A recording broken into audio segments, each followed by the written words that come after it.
예, 안녕하세요. 우주TV의 티노 샤인입니다. 예, 오늘 저희가 먼저 보기로 돌아온 게임은 여기 있는 바로 마라카이버입니다. 기다리시는 분들이 참 많았을 거예요.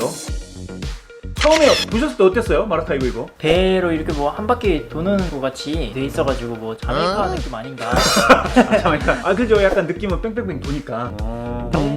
구성물 보는 순간 완전히 다르더라고요. 제가 이제 유럽 게임을 정말 좋아하잖아요. 유럽 게임은 세 가지의 큰 나름의 분류가 있다고 생각하는데, 첫 번째는 이제 목적지가 단순해요. 그러니까 뭐 승점 먹으면 돼. 그리고 어떻게 승점 먹는지도 알겠어. 그런데 선택지가 굉장히 다양한, 그러니까 샐러드 포인트 방식 같은 그런 유럽 게임이 있고, 두 번째로는 선택은 별로 없어요. 간결해, 객관식이야. 그런데 내가 잘하고 있는지 모르겠어. 선택은 계속 하는데 그런 느낌이 있고, 마지막 세 번째는 선택도 너무 많은데 어디로 가는지도 모르겠어.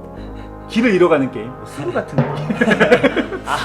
그거는 길 잃기 십상이잖아요. 길 잃고 혼나고 나는 뭐 한 거 없는데 두드러 맞고 뭐 그런 느낌이 있는데, 마라카이보는 그 선택 중에 저는 2번에 해당된다고 생각해요. 선택지는 그렇게 많지 않지만 어디로 가는 거지? 이게 마치 망망대해 바다에서 표류하는 뭔가 한 척의 배처럼 내가 지금 가고 있는 곳이 맞는 곳인지 아닌지, 목적지가 나오기 전까지는 알 수 없는 그런 느낌이 있어요. 처음 했을 때 어떻게 점수가 잘 나오는 건가 그런 생각이 들었죠. 처음에 하시는 분들은 뭐 이걸 이겨야지, 잘해야지 이런 마음보다는 어떻게 하는 게임인지 좀 배워야겠다라는 느낌으로 접근하는 게 좋은 것 같아요. 게임을 한번 끝내고 나면은 이제 알았어, 나 이거 잘할 수 있을 것 같아. 맞아요. 네.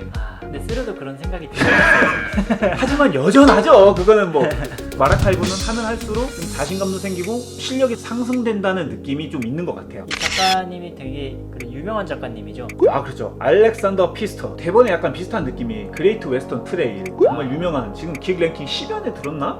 탑 랭커죠. 네. 그 외에도 블랙아웃 홍콩이라든지, 그 다음에 한글판으로 많은 사람들이 기다리는 몬바사라. 이 작가님의 느낌은 약간 카드를 가지고 그 카드 안에 많은 것을 좀 재미나게 잘 녹여내시는 분이에요. 카드를 굉장히 잘 쓰죠. 네, 카드를 굉장히 잘 써요. 한마디로 표현하면 잘 만드시는 분이다. 예, 잘 만드시는 분이고, 해외도 그렇지만 국내에서도 많은 팬층을 보유한 작가님이세요. 이 마라카이보가 또 어떤 테마로, 배경으로 이루어진 게임인지 한번 소개를 좀 해주시죠. 17세기 카리브해 남미에 위치한 마라카이보가 베네수엘라의 도시거든요.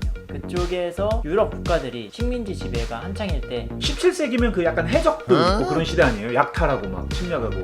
카리브해 그때 해적이 또 많았다고 하더라고요. 맞아요. 저희가 해적이 되고 그런 건 아니고, 저희 각 플레이어들은 그 시대 때 카리브에서 약간 모험가들이 돼서 저희들도 그 일대를 항해하고 강대국들한테 약간 싸바싸바 또 하면서 약간 힘도 보태면서 돈 많이 벌고 이름 널리 알려서 명예를 높이는 그런 위대한 항해자가 되는 게 목표입니다. 그런데 룰북을 보면 끝부분에 작가님께서도 또 언급한 게, 이게 그런 테마를 갖고 만들었지만 그 시기가 막 영광스럽다거나 그러진 않았다. 그 시기가 그렇게 기록됐지만 비극적이고 억압과 불평등의 시대였다라고 작가님께서도 언급을 해주시면서 역사에 대한 감수성이 많이 높아진 상태잖아요. 맞아요. 그렇기 때문에 이 시대 때 이랬구나 라고, 그냥 게임은 게임으로서 좀 더 받아들이는 건 어떨까 라는 생각을 좀 해봐요. 또 이 게임이 억압과 불평등의 시대였긴 한데 또 게임 자체가 또 재밌게 불평등하기도 해요. 누구는 막 먼저 가고. 맞아요.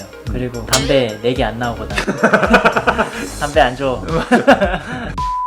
이게 카드가 덱빌딩 같은 느낌처럼 또 굴러가잖아요, 순환이. 그 카드 한 장이 갖고 있는 게 요소가 재미나게, 한 개의 메인 액션 능력이 있고 두 가지의 약간 서브 능력이 있잖아요. 한 개의 메인 액션은 우리가 이제 카드를 보통 사용한다고 해서 돈을 지불하고 게임 끝났을 때 승점도 얻고, 그리고 그 카드에 있는 밑에 그려진 기능들을 사용하는 거, 그게 메인이라고 봐야 되고요. 그리고 각 카드마다 이제 카드 왼쪽에 보면은 위쪽은 상품이고요, 밑에는 제품이 그려져 있는데, 상품은 3종류, 제품은 4종류로 저마다 들어가 있잖아요. 그게 어떻게 보면은 가져갈 때 문쪽으로 내가 원하는 게 안 나올 수도 있고, 혹은 확실하게 가져가고 싶으면 오픈된 것 중에 가져가는데 대신 돈을 지불하고 확실하게 가져갈 수도 있는 방식을 취하고 있죠. 그래서 한 장의 메인 액션 쓸 때는 내 카드 앞에 카드를 내려놓는 거고, 영구적으로 게임 끝날 때까지 계속 쓸 수 있는 거고요.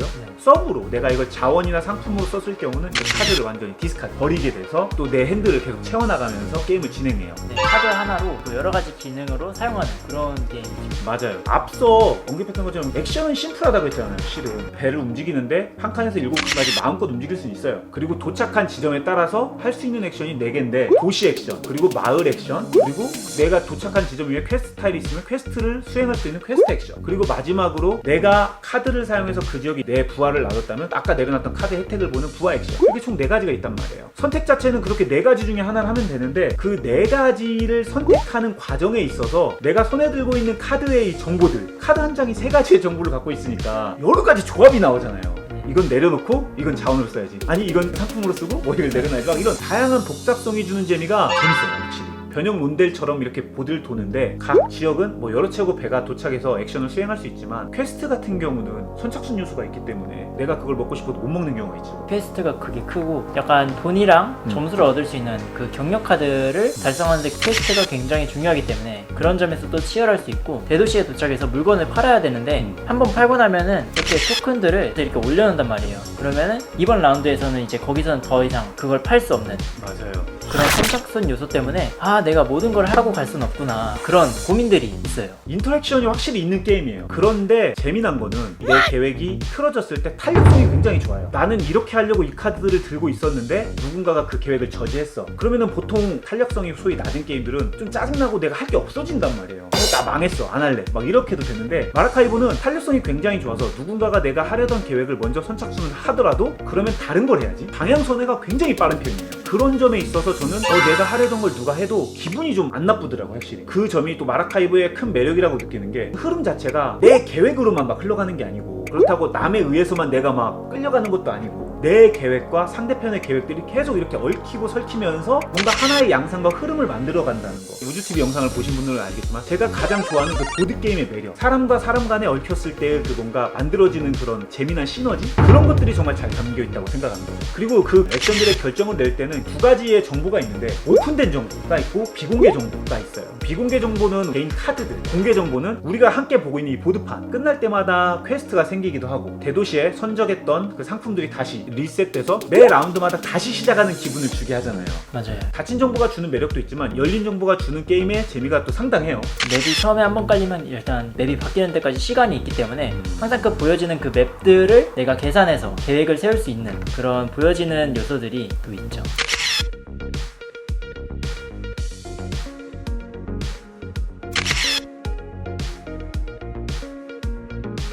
항상 매 라운드가 끝나면 다시 다 같이 모여가지고 이렇게. 다시 이번 라운드 시작해볼까? 막 이런 느낌이라서 그 점이 참 재밌었고 좋았던 것 같고 내 턴마다 한 칸 혹은 7칸까지 움직일 수가 있잖아요. 네. 그래서 단 한 명이라도 목적지에 들어가는 순간 나머지 플레이어들은 내 배가 어디 있던지 간에 다음 라운드를 준비해야 된단 말이에요. 이제 끝마치고. 그렇기 때문에 어떤 성향의 사람들과 하느냐에 따라서 이 게임이 흘러가는 분위기가 재밌어요. 그러니까 턴수도 달라지고 뭔가 누구는 막 뒤에서 야금야금 이득을 챙겨가면서 하는 사람이 있고 너 이득 챙겨?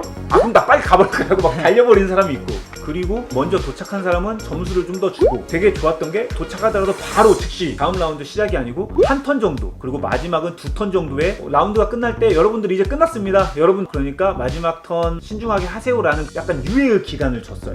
톨게이트 건널 때 있잖아요. 계속 드리는 것처럼. 아 맞아. 잠시 멈춤. 잠깐 멈춤. 네.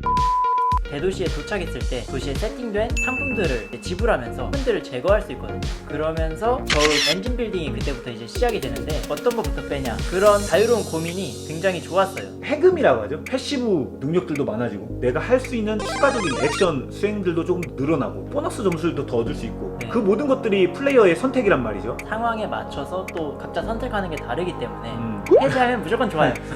보드에서 이 17세기 카리브해의 그 강대국들이 등장하잖아요. 프랑스, 스페인, 영국. 네. 이 세 나라가 이 카리브해에서 영향력들을 행사한단 말이에요. 그리고 각 플레이어들은 그 강대국들한테 협조하면서 그 강대국들의 표식을 쌓아나가고 우리의 영향력들도 좀 쌓아나가는. 그래서 보드 상단에 올라가 있는 세 국가의 영향력들을 올려나가면서 게임이 끝났을 때 이 점수가 무시 못하거든요. 그러니까 결국은 줄타기라고 해야 되나요? 예, 강대국한테 잘 붙어야 되는 거예요. 누군가 밀고 있으면 거기서 슬쩍 따라가든지 아니면 아 난 이 나라 싫다 그러면 다른 나라 밀든지. 그것도 약간 협작 정치 요소 느낌이 또 살짝 있어요. 서로 합치면서 이 국가를 밀자 하면서 달려갈 수도 있고 결국은 영향력 요소도 있지, 뭐 몬델도 있지, 자원관리도 있지, 엔진 빌딩도 있지. 그러니까 되게 다양한 것들이 실은 녹아 있어서 뭐야 그럼 짬뽕이야? 뭐 이렇게 복잡해? 이렇게 말할 수 있어요. 그런데 정말 이 게임의 가장 좋은 포인트는 그것들이 되게 절묘하게 섞이면서 부담스럽지 않은 자유도를 선사한다는 거예요. 좀 뭐라 그래? 좀 재밌어요. 1인에서 4인까지도 지원을 해요. 그래서 솔로 플레이가 탑재되어 있단 말이에요. 더군다나 또 레거시 모드가 있어요. 그 이야기 카드를 따라서 퀘스트 타일도 깔리게 되고 메인보드 위에 덮어씌우는 타일들이 나오기도 하면서 이게 굉장히 리플레이성도 좋지만 게임진이 굉장히 좋아할 만한 게임을 훼손시키지 않는 레거시란 말이에요. 그렇죠. 저희가 알고 있는 레거시는 뭐 하면 카드 찍고 뭐 낙서해야 되고 처음 상태로 돌아가기 힘든 그런 느낌들이 있잖아요. 레거시 게임이. 그런데 이 게임은 레거시 모드라고는 하지만 게임의 게임에 훼손이 없는 타일로 다 준비가 되어 있는 거니까 다시 초기화할 수 있게끔 준비를 해놓은 거죠. 실은 레거시라기보다는 어떻게 보면 스토리 모드처럼 변형 모드? 캠페인 모드. 네, 캠페인 모드처럼 다양한 것들이 준비되어 있어요. 스토리가 빠지더라도 뭐 쉬움, 중간, 뭐 어려움 이렇게 또 난이도가 조절되어 있어서 어떤 카드를 펼쳐서 게임을 하느냐에 따라 세팅이 달라지고 흐름이 달라져요. 한 게임을 되게 여러 번 하기 좋은 그 리플레이성이 굉장히 좋다고 볼 수 있어요. 아, 그렇죠. 좀 질리기 힘든 게임이에요, 확실히. 그렇게 레거시 모드까지 포함돼서 메커니즘도 잘 어우러진 느낌인데 게임이 주고 있는 모드, 인원수 이런 것들도 전체적으로 다 뭔가 종합 선물 세트 같은 느낌? 너 이거 하나면 다 할 수 있어.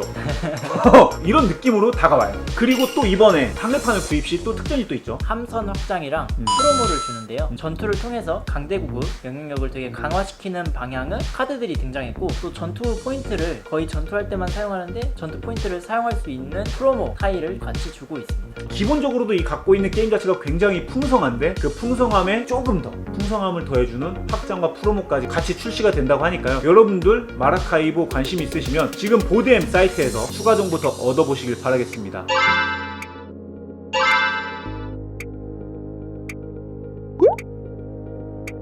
그러면 저희는 또 다음에 재미난 게임들을 들고 돌아오도록 하겠습니다. 여러분 그때까지 즐거운 보드라이프 즐기시고요. 우주TV 구독과 좋아요 부탁드리겠습니다. 그럼 다음에 다시 만나요. 안녕.